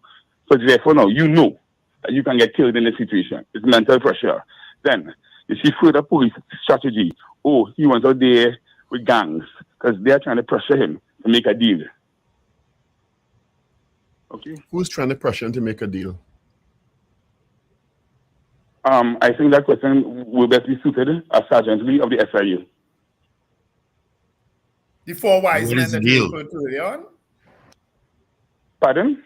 Is that the 4 wise men that you referred to earlier on? No, the 4 wise men are the 4 wise men from Special Branch who had to make the report to protect the former Israeli soldier, Kokul, right? To protect her life. They came into my office. I told them everything we know. They have not done anything, no contacted me since. I even contacted Sergeant Mr. Leguer. 4, 5, 6, 7 phone calls, no response. I have to admit I'm very confused. Yeah, I'm a little confused with the sequence of events that you just explained there, Christian. Is it? Well, okay, yeah, I can clarify. Yeah. But if you can clarify, because because you said a lot of stuff there that I can't connect in my mind. So could you clarify, please? Okay, just repeat the question again, please. So we're all on the same page. The question is, what is next for your client? You have not been official. You've made overtures to find out whether or not Mr. Hughes has caught this morning, as is being reported in some of the newspapers. No, sir. We have sent emails to the Commissioner of Police. We have also been in contact with the registry, but it's too early for that. So we do not know what is next, except to say it is a waiting game, sir. When is your next meeting with your client, if you care to share that with us? If now is 7:29. I'm waiting for person staff to reach to work, so I don't know what time the commissioner office or those lawyers across there reach to work. So when I get email, so if they respond, then I'll know if I need to reach out to the client or not. But you know, like, we have other court matters this morning, right? So it's waiting. I'm waiting also patiently. I do not know. That's the truth. I really don't know. Sorry. At this point, with regard to his the commissioner of police and ask. Pardon? At this point, you really don't know if he's appearing in court today. Yeah. Correct. How involved is the Canadian High Commission in terms of their interest in what is going on with their citizen? I don't know. I can't comment on behalf of the Canadian embassy, but I guess like all embassies, they will be concerned. I can't comment on them at all, sir. I'm sorry. I don't know, sir, to answer your question. Mr. Williams, yes? And because there's been so much misinformation in the public domain, can you confirm exactly what charges Mr. Hughes have been laid against Mr. Hughes? As far as I'm aware, they have given him one charge for publication of seditious material. That's the only thing I'm aware of, sir. At this stage. The newspapers over the weekend at various points had also indicated, I think leading up from Wednesday, that there was consideration being given to charges under the Immigration Act. Had this been any discussion with you and your client about this? Sir? No, sir. Immigration law 101. A. Whether or not you came into the country under visitor's permit, worker's permit, whatever it is, the law provides that anyone can enter Trinidad and Tobago and work for 30 days. Whatever you want to describe Mr. Hughes' activities as, first things first. His initial detention, at least from what the Commissioner of Police Office told us, involved breaches of the Immigration Act, which quite frankly is a misnomer. Also, to date, as far as I'm aware, no immigration officer ever came to speak to him about any breaches of the Immigration Act. So I am confused about that also. You said the Commissioner of Police told you about the potential Immigration Act breach. Did you have a conversation with the Commissioner of Police? Oh, no. Remember, we're responsible attorneys. So we emailed the Commissioner of Police Office. We asked them, our client is being held, why is they being held? And then the Commissioner responds with those allegations. So you got a response from the Commissioner then? This will be like days ago when it now started. Yes, sir. Okay. So based on what you said just now that he's been charged for, the publication of seditious material, is that a bailable offense? Of course, yes. So we expect a bail application to be made in light of the fact that the JP was not allowed to go through the process? Sir, I really do not know what to expect next. Of course, a bail application ought to be made, should be made. I do not know if one may necessarily need to be made, but suppose they come, well, okay, another thing. I can't reveal my hand too much. I don't know what to say. I don't have enough information to instruct my client as to whether or not to make a bail application, a pre-mitigation, or do anything. I don't have enough information coming out from Sergeant Lee of the SIU or the Commissioner's Office, sir. That's the truth. Can you confirm or refute for us because information that there was a warrant obtained by the police and they went and searched and seized where Mr. Hughes was staying initially? Would that be correct or incorrect? I would say it would be correct that a warrant was executed on Mr. Hughes, and he opened up his phones and laptops to assist the TTPS. Because all the information he has is already uploaded. That would be correct, yes, sir. So because my understanding also, you could correct me if the information is incorrect, that there were tapes also, unedited tapes also seized, and unedited footage obtained from the computer and or phone. I have no information about that, Mr. Richards. So I really can't comment on that, but I'll just tell you to be careful what information you hear placed in the public domain, please, sir. Well, that's what I'm asking you for confirmation or refutation. Yes, sir. Something I understand. Has Mr. Hughes' family been in contact with you? Yes, sir. What are their states of mind? I'm presuming that they'd be very upset their family member has been charged in Trinidad and Tobago. What are they telling you? I prefer not to speak on the family's behalf. I do not have the consent to express their state of mind, please, sir. Understood. So what we know now is that now you have no information as to whether Mr. Hughes is going to court this morning, despite what the newspaper is reporting. And you are waiting until No, wait, Mr. Richards, pause. Don't blame the newspapers for this. blame the Office of the Commissioner of Police Corporate Communications, a division, despite the fact that they said Mr. Hughes has caught. His attorneys at law do not know. Mr. Chris does not know. It's time the TTPS stop playing games with persons' lives. Misinformation is just not cool. They need to start over, reset their models and the modus operational, like how they operate. They just need to start over what they do. It's bad. So what you're saying is the TTPS is providing misinformation? I'm just trying to be clear here. I am trying to be very clear to you. If you read, well, forget what CJ is saying. Because if you speak, you get in trouble. Let's go to what the Express said.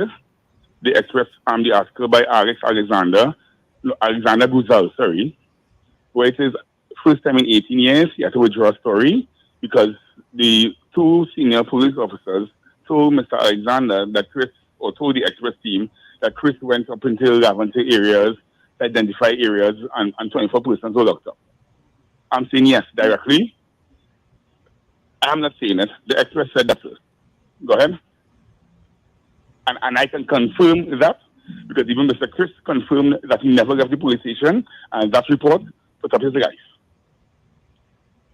Yes. So the TTPS gave information that Mr. Chris was taken to Laventille to identify certain areas and so on.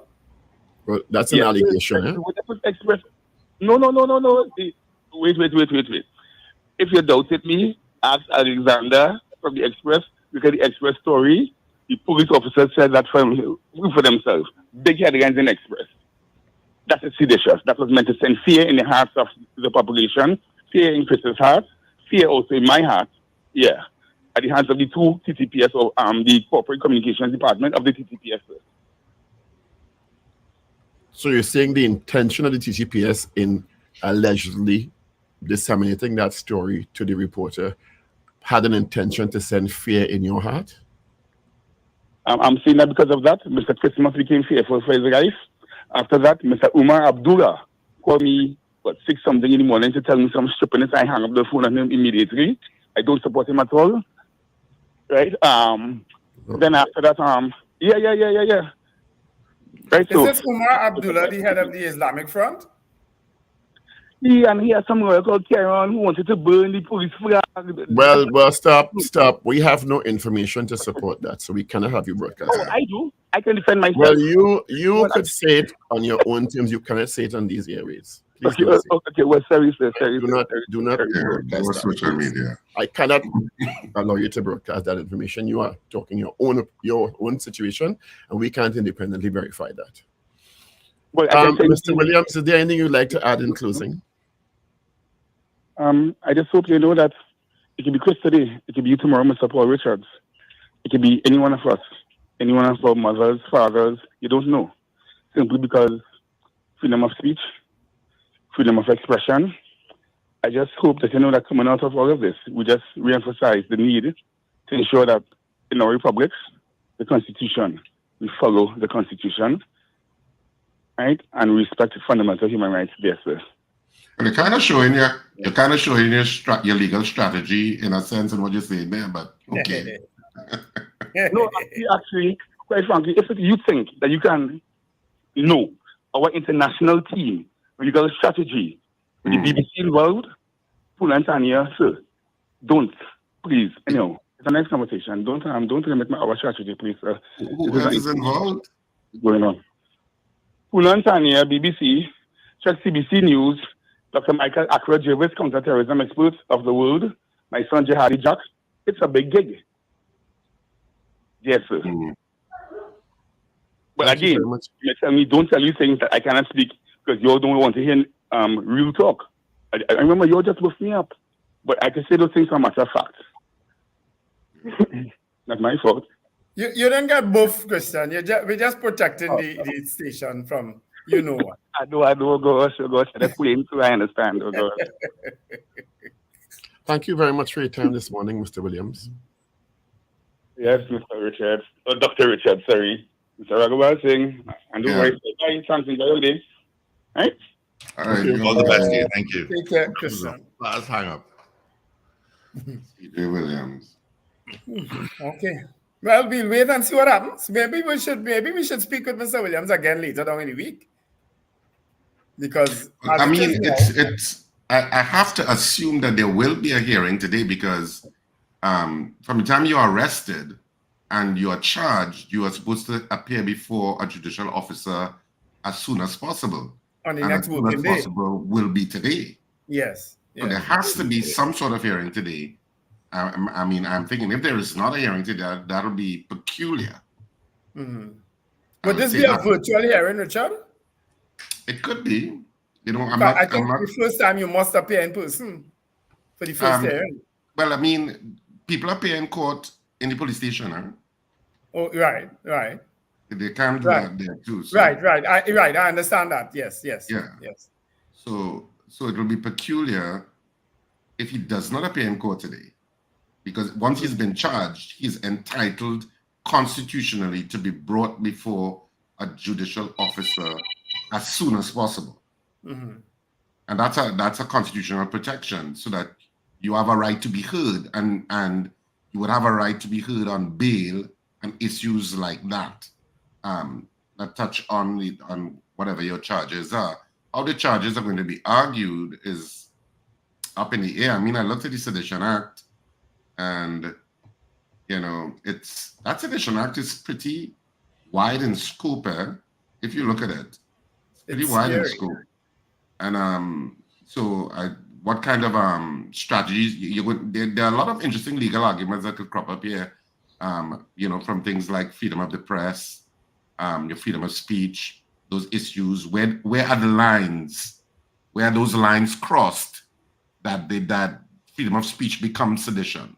When it says a seditious intention is to bring into hatred or contempt or to excite disaffection against government or the Constitution, the House of Representatives or the Senate or the Administration of Justice, they could pick up almost anybody who makes comments for sedition. But Christian was basically saying that, you know.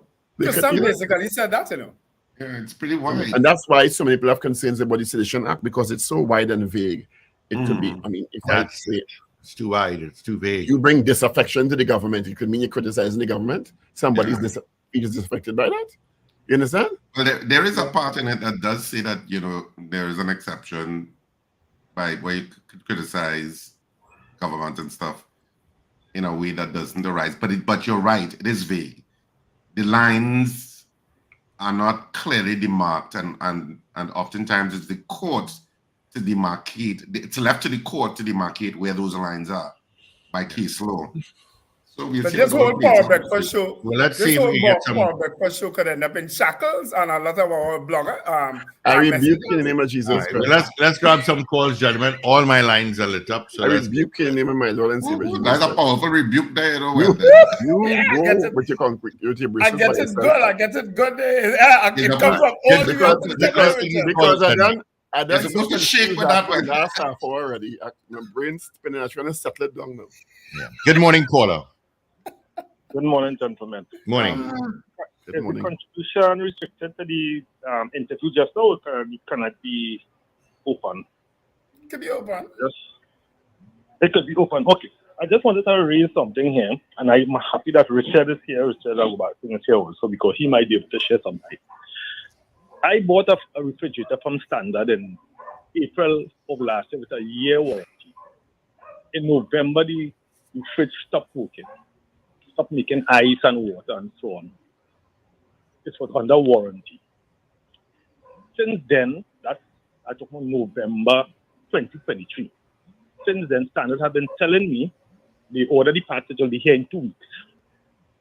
We are in May, June. I reported the issue about 3 months ago to the Consumer Affairs Department. They are telling me that they are not responsible for that. You know? They said all they did, they called Standard, and Standard said the part was ordered and it will be here in 2 weeks. That is 8 weeks ago. Up to now, well, the warranty expired in April. Up to now, Standard has never responded. Whenever I call, if I get through, they will tell me they ordered the part. That's all. And that has been going on since November. My fridge, a brand new. You're not alone. Yeah, that's You're not alone in that. I had an issue with a stove I bought from Standard a couple of years ago, and one of the burners, the glass top, the electric stove, went bad. So I went to Standard and I said, if you all have a part to fix it. They said no, the part can be ordered. I asked them, how long will the part take to get here? They told me 9 months. I was advised to go to Central, where they have the Chaguanas, sorry. In an outlet there where they may have the part. When I walked in there, it was where all appliances go to die. I have never seen so many derelict appliances in one place in my life. One thing is consistent. All right, Colin. Hope you get through quickly, though. So what you get it about courts, you get it about price smart, you get it about all these caller, I have a lot of calls coming through, so keep us posted. I mean, my experience with courts when I bought something from them is that they came promptly and dealt with it. Yeah. All Morning, caller. So, buy from Lowe's or Home Depot. Yeah. Good morning, caller. Good morning, Steve. Good morning, dear. Good morning to Dr. Paul, Richard, and Wendell. Yeah, go ahead. So, listening to that interview just now, I was like 85% confused. And You did very well. I think you did very well because I was 95% confused. Well, I was going to earlier, but it only had You to clearly brighter than me. I wasn't not that bright. And that is it. And Paul, I was watching Paul, and Paul looking like them military, and when they ask them 2 times food, and they don't know the answer. You know, I was trying to connect what he was saying, and he was making some statements that I couldn't connect with what we were talking about, and then he added some stuff, and then I just got totally lost after a while.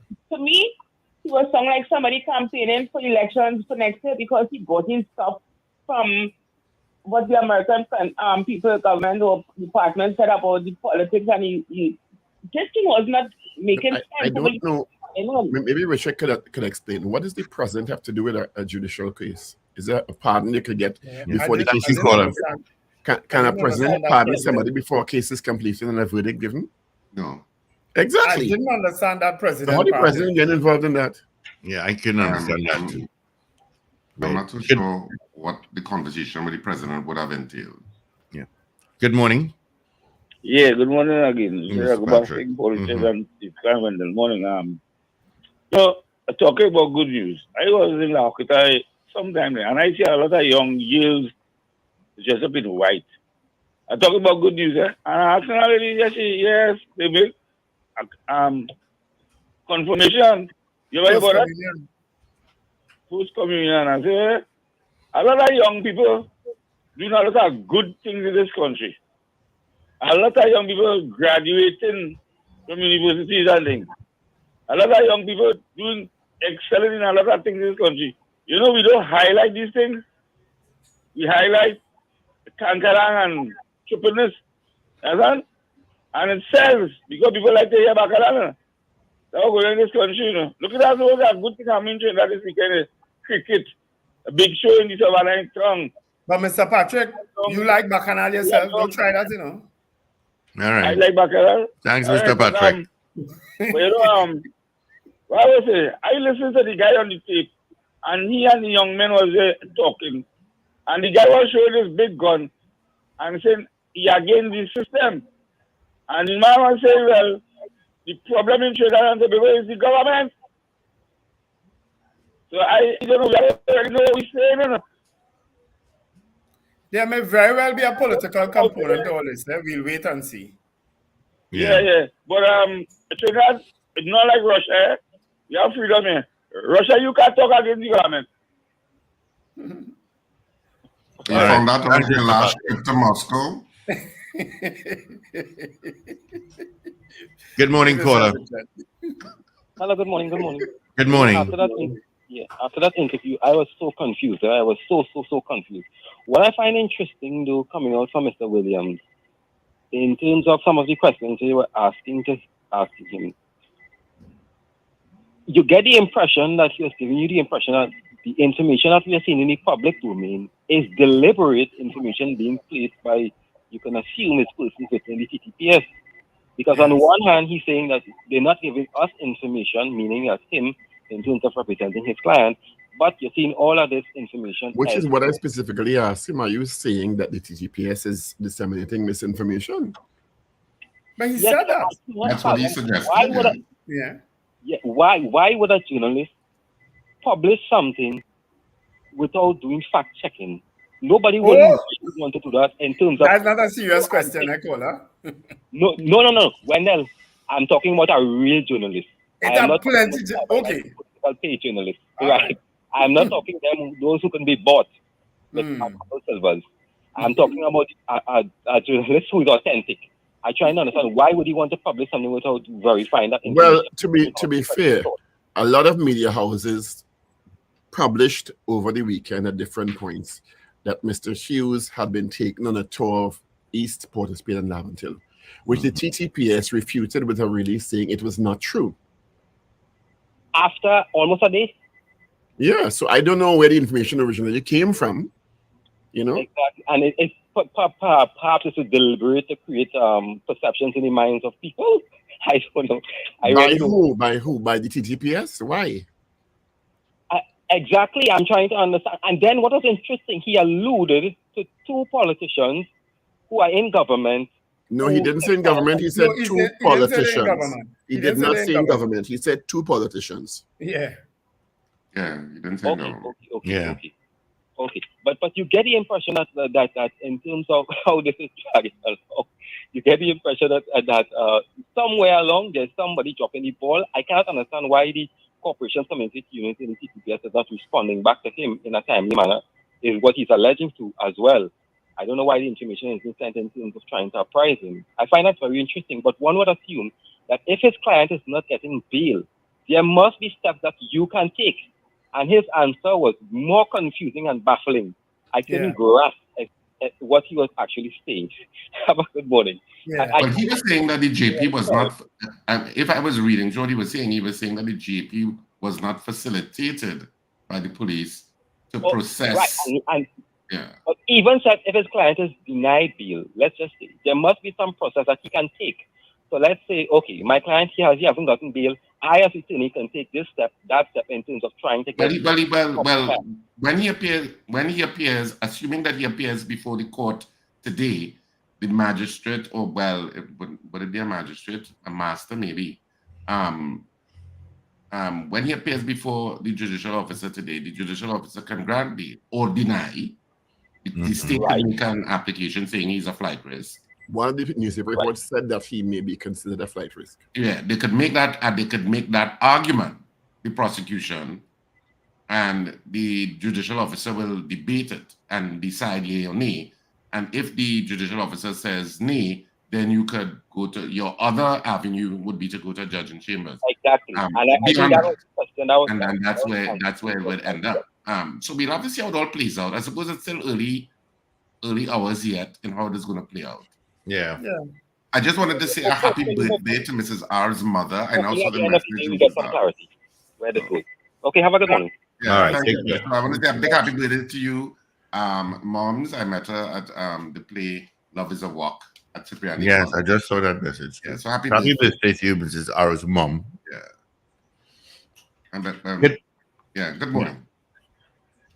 You have a caller? Yeah. Good morning. Hello, good morning. Morning. I just have a few suggestions to make. Could you all please do not interview that person again? I can't tell if he was more confused or more confused.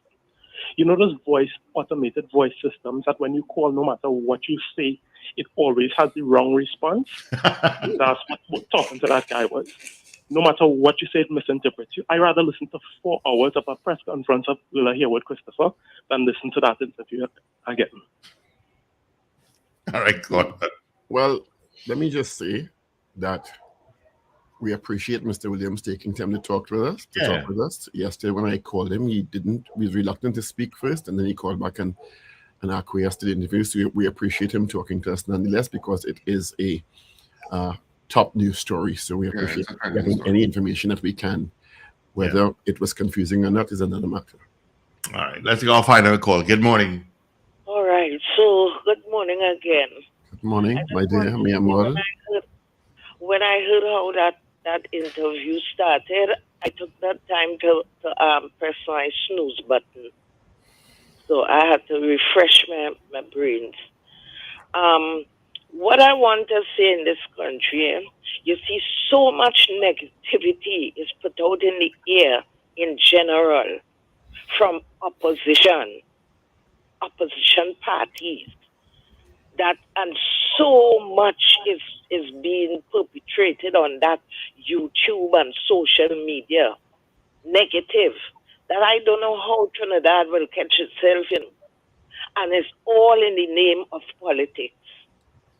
You know, certain people have spoiled this country in the name of politics and trying to get to govern this country. And that is our whole problem here. Look in the height of all what is happening, all what went on with even these set of shootings all over the place.